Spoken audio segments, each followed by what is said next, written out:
नमस्कार। प्रादेशिक समाचार के साथ मैं पूनम करकेट्टा। पहले मुख्य समाचार।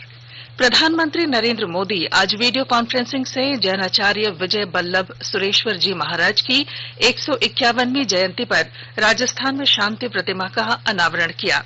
नीतीश कुमार आज 7वीं बार बिहार के मुख्यमंत्री के रूप में शपथ लेंगे।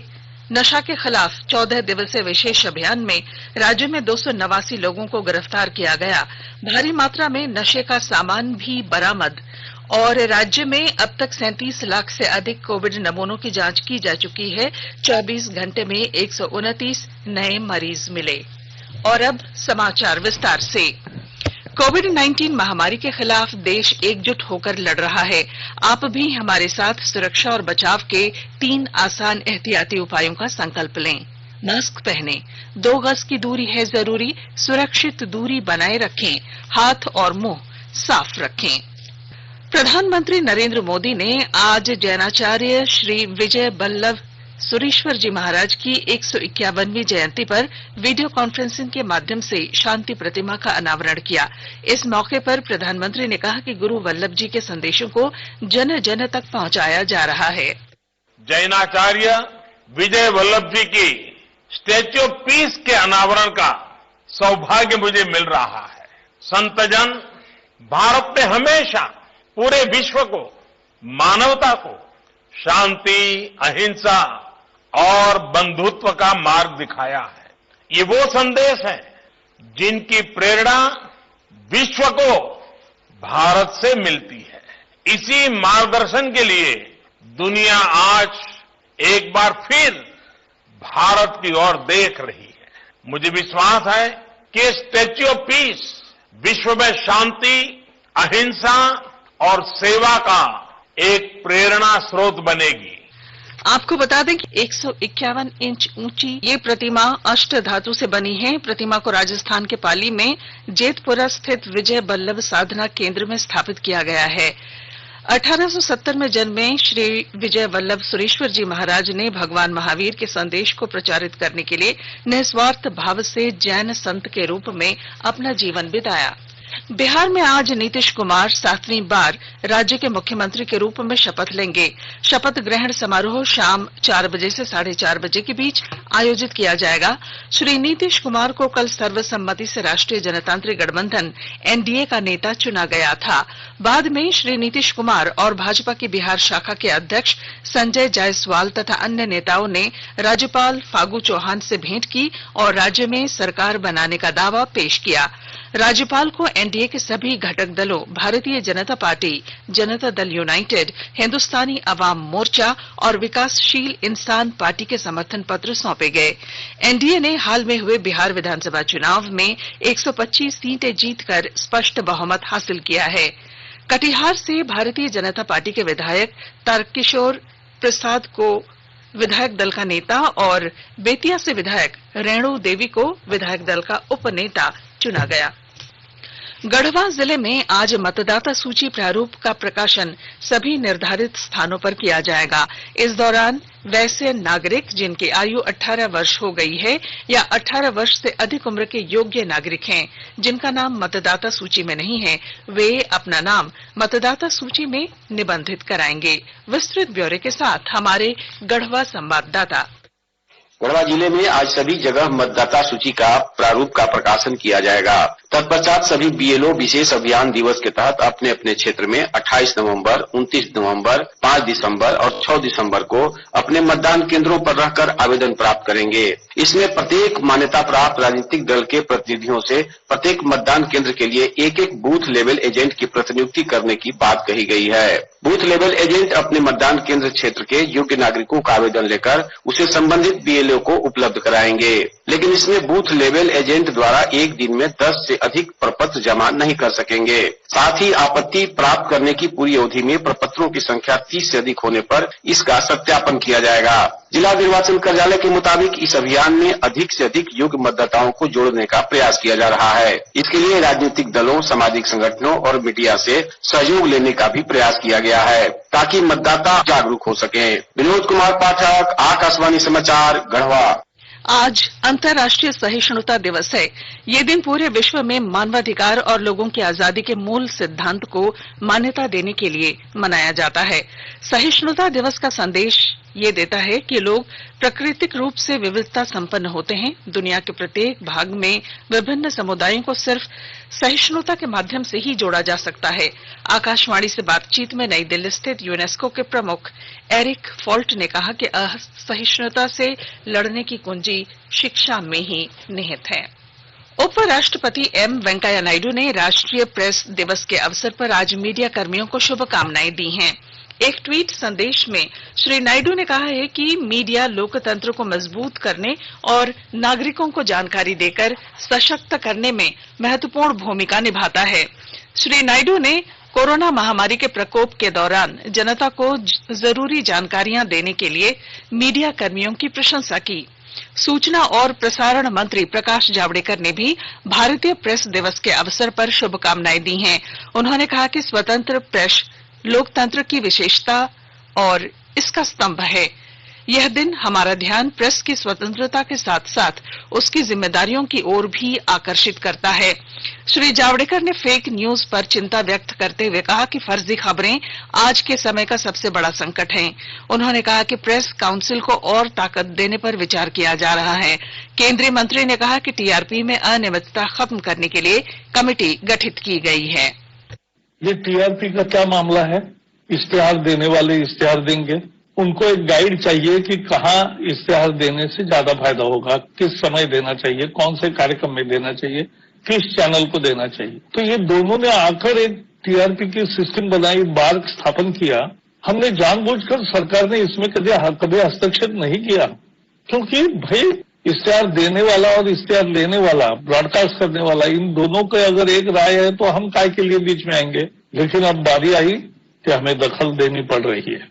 हमने एक कमेटी नियुक्त की है कि टीआरपी के आज 50,000 मीटर थे, पहले तो टाइम के जमाने में 5,000 मीटर होते थे, इसलिए मैनिपुलेशन होगा। अगर 1 करोड़ लोगों का पसंद देखने की सिस्टम टीआरपी में आती है तो फिर क्या मैनिपुलेशन होगा?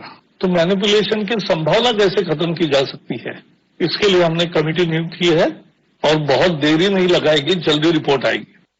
आकाशवाणी के ताजा तरीन समाचारों के लिए आप हमारी वेबसाइट newsonair.com पर लॉग ऑन कर सकते हैं। ताजा समाचार Twitter handle @AIR News Alerts और Facebook page all India radio news पर भी उपलब्ध है। आप प्रादेशिक समाचार एकांश के ट्विटर हैंडल @AIR News_Ranchi और Facebook page AIR News Ranchi के अलावा YouTube channel regional news unit Ranchi पर भी हमारे बुलेटिन सुन सकते हैं।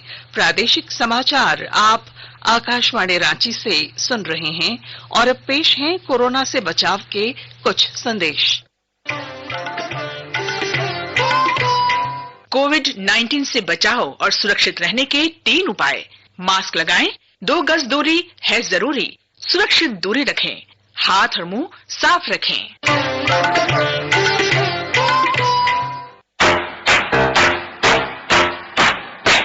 चलो मिलकर एक शुरुआत करें, चलो एक फैसला आज करें, मास्क नहीं तो टोकेंगे, कोरोना को रोकेंगे, चलो एक इरादा करते हैं, चलो कुछ वादा करते हैं, मास्क नहीं तो टोकेंगे, कोरोना को रोकेंगे। को रोकने के लिए नशे के खिलाफ लगातार 14 दिनों तक चलाए गए अभियान में 289 लोगों को गिरफ्तार किया गया है। डीजीपी एमवी राव के निर्देश पर यह अभियान शुरू किया गया था। पुलिस जांच में यह पता चला था कि अधिकतर अपराध की वारदात नशे के बाद की गई। इसे लेकर पुलिस मुख्यालय की ओर से रणनीति के तहत अभियान चलाया गया।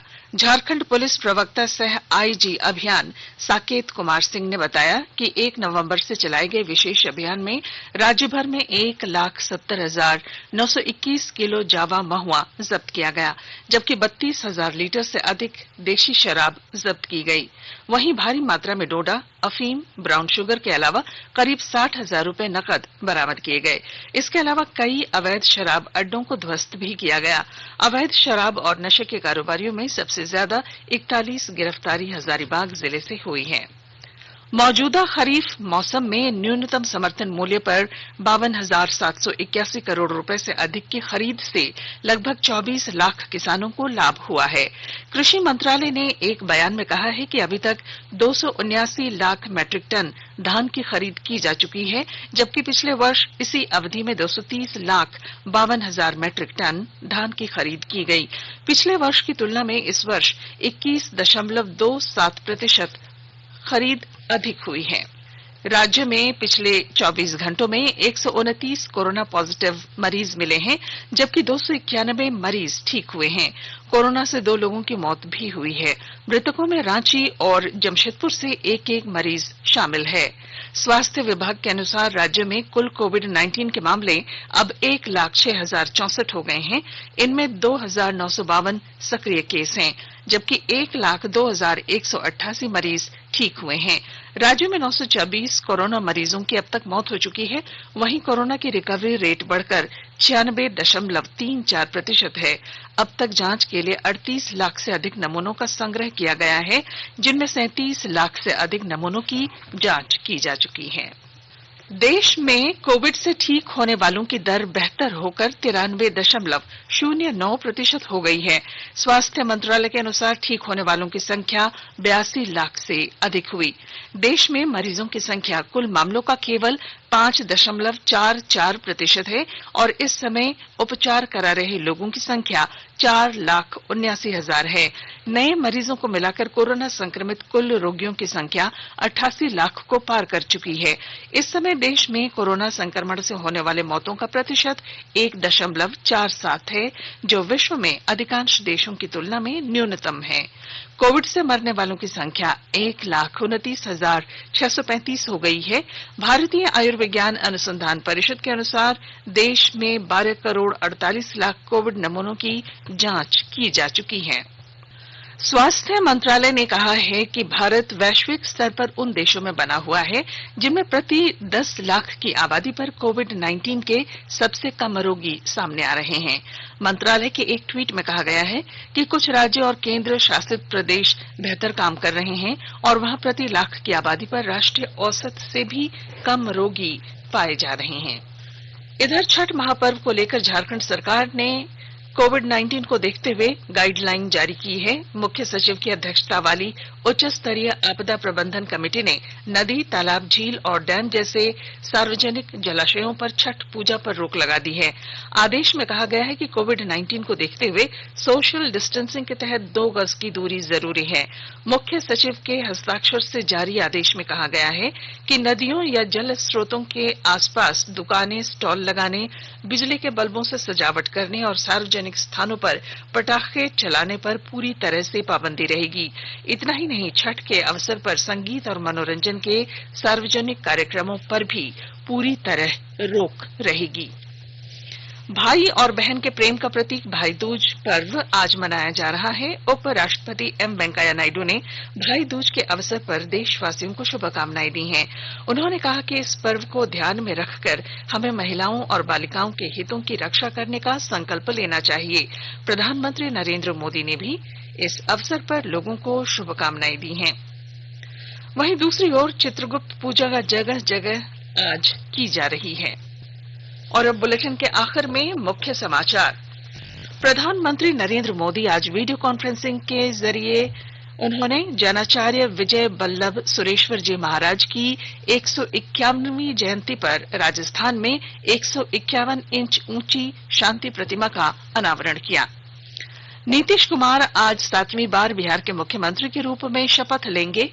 नशा के खिलाफ 14 दिवसीय विशेष अभियान में राज्य में 289 लोगों को गिरफ्तार किया गया और राज्य में अब तक 37 लाख से अधिक कोविड नमूनों की जांच की जा चुकी है। 24 घंटे में 129 नए मरीज मिले। और इसके साथ ही आकाशवाणी रांची से प्रादेशिक समाचार का ये बुलेटिन समाप्त हुआ। ये सुरक्षित रहिए और सुनते रहिए आकाशवाणी।